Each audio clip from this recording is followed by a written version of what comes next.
இங்க ஒரு லேடியோட தலைய முதல்ல கடிச்சுக்கிட்டு இருக்கு. ஆனா அவங்களோட ஹஸ்பண்ட் எந்த ஒரு ரியாக்ஷனும் இல்லாம இவங்க வந்து வெளியெடுக்கிறாரு. அப்புறம் தான் தெரியுது இந்த லேடி அவங்க ஹஸ்பண்ட பிராங்க் பண்ணியிருக்காங்கன்னு. இவங்க இப்ப மட்டும் இல்ல, டெய்லியுமே ஏதாச்சும் வித்தியாசமா சாகுற மாதிரி பிராங்க் பண்ணிட்டு இருக்காங்க. ஒரு நாள் தலையில அம்பு குத்துன மாதிரியும், அடுத்த நாள் நாட்டுக்காக உயிர் தியாகம் பண்ண மாதிரியும், அதுக்கடுத்த நாள் ஏலியன் வந்து இவங்களை கடத்திட்டு போற மாதிரி விதவிதமா பிராங்க் பண்றாங்க. அவங்க ஹஸ்பண்டும் முதல்லாம் கூட சேர்ந்து நடிக்கிறாரு. அது மட்டும் இல்ல, அலற மாதிரி ஆக்டிங்லாம் கூட பண்றாரு. ஆனா ஒரு நாள் இந்த காஸ்டியூமோட ரேட்டெல்லாம் பார்த்ததும் நிஜமாவே அழ ஆரம்பிச்சிடுறாரு. இப்போ கொஞ்ச நாள் கழிச்சு இதெல்லாம் அனாவசிய செலவுமான்னு எடுத்து சொல்லி பாக்குறாரு. ஆனா அந்த லேடி அதெல்லாம் கேட்கற மாதிரி இல்ல.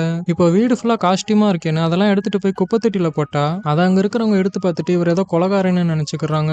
அப்போ சடனா ஒரு நாள் அவர் ஒய்ஃப் வீட்டுக்கு வரும்போது இவர் வாய் ஃபுல்லா ரத்தத்தோட கீழே விழுந்து கிடக்கிறத பார்த்ததும் அந்த லேடி ரொம்பவே பயந்து போய் இவர் நிஜமாவே இறந்துட்டாரு போலன்னு நினைக்கிறாங்க. பார்த்தா இந்த தடவை அவங்க ஹஸ்பண்ட் இவங்களை பிராங்க் பண்ணிருக்காரு. ஆனா இந்த லேடியை ஒரு தடவை பிராங்க் பண்ணதுமே கோச்சுக்கிட்டு அவங்க அம்மா வீட்டுக்கு போயிடுறாங்க. Women.